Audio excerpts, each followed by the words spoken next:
Hey guys, it's Hannah and welcome back to the Dyslexic Reader, and today we are doing a tag.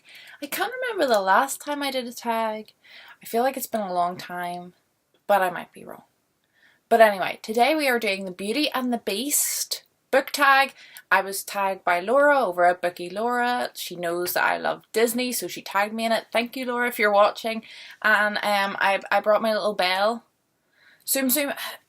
People who watched me from the beginning might have known that before these were bookshelves. Well, they were always bookshelves here, but I had them filled with Zoom Zooms because I had a bookshelf over there, which my books were in, and my Zoom Zooms were over here, and this was just the better spot for filming.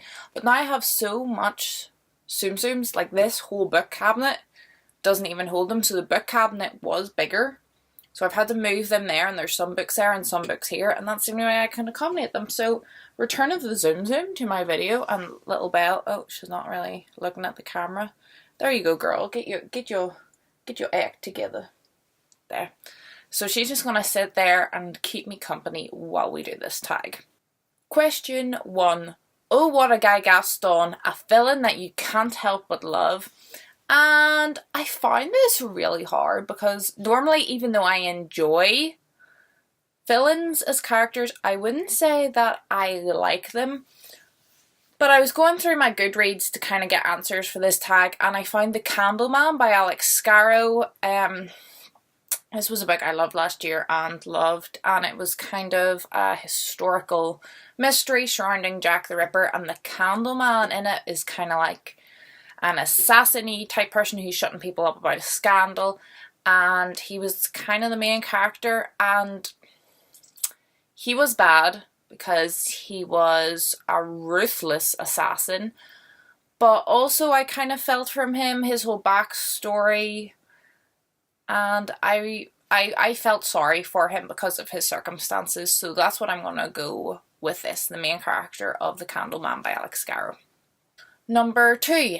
Here's where she meets Prince Charming, your OTP. And thankfully, Laura told me what this means, because otherwise I wouldn't have had a clue. Apparently it means one true pairing, and it's meant to be like romantically who you think should be together. And I'm not sure whether it's meant to be a couple that exists or you think should exist. I don't know, but I'm going for the latter. I think you like make it up.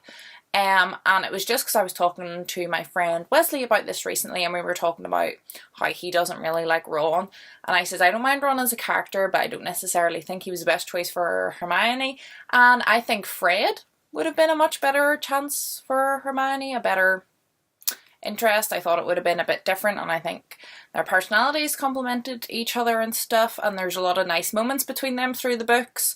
So that's what I'm going for this one. Sorry if it was meant to be a couple that already existed. I have no idea.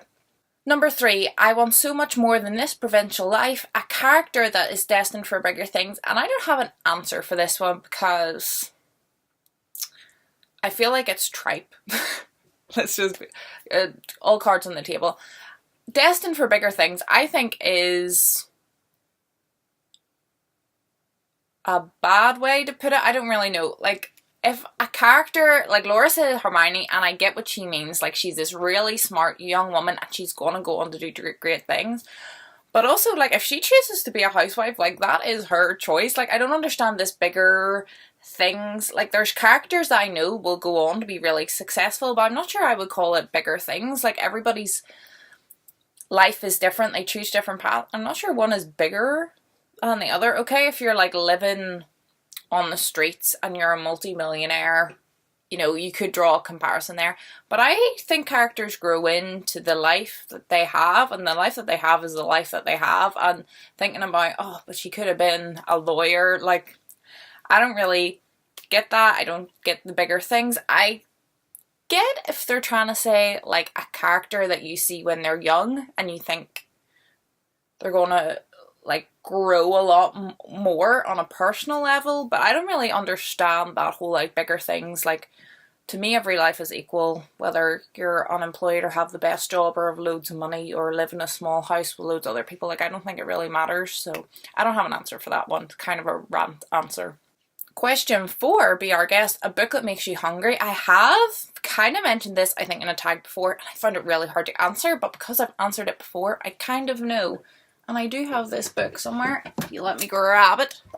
In Roscoe and the Rats of Nim, which is the second book in the trilogy of the Rats of Nim, there is a part where they make mint creams, and it's not overly exciting, but for some reason, just the way that it's described makes them sound completely delicious. So that's the only thing that I can think of for that answer. And the last question is Beauty and the Beast, opposites attract, and the same with Laura in this regard. I don't really read romance. I don't really like romance in books, and even if it's in a book, like, I'm okay with it, but it's not what I'll be drawn to or enjoy the most. So I went with a friendship for this one. Again, I'm going to have to try and find it on my shelf because I'm really unprepared. At least I reorganised my shelves recently and know where they all are. Liesl and Poe by Lauren Oliver. This was a great book, you guys. And Liesl and Poe are friends in this book. And one of them is like a real life girl and one of them is a ghost boy. So I guess opposites. But I really enjoyed their friendship and their relationship and how they both kind of complement each other. What one feels at, the other one's good at. And they kind of just carry each other on throughout the adventure. And I really enjoyed both their personalities and think they go together well as friends. The original tag was a book blog, I believe, rather than a YouTuber called Delivre. Hope I'm pronouncing that correctly, but I'll link it down below anyway. If you want to do this tag, I am tagging you, but I am going to tag one person specifically, and that's Alma over at Alma Loves Books, because we were just talking the other day about how Belle's her favourite princess. So Alma, I hope you do this. I would love to see your answers. And if you're watching this and you haven't done it and you want to done it, have at it. I tag you. You can quote me in your video where your blog is being tagged. I hope you're all happy. I hope you're all healthy. And hopefully I'll see you in my next video. Goodbye.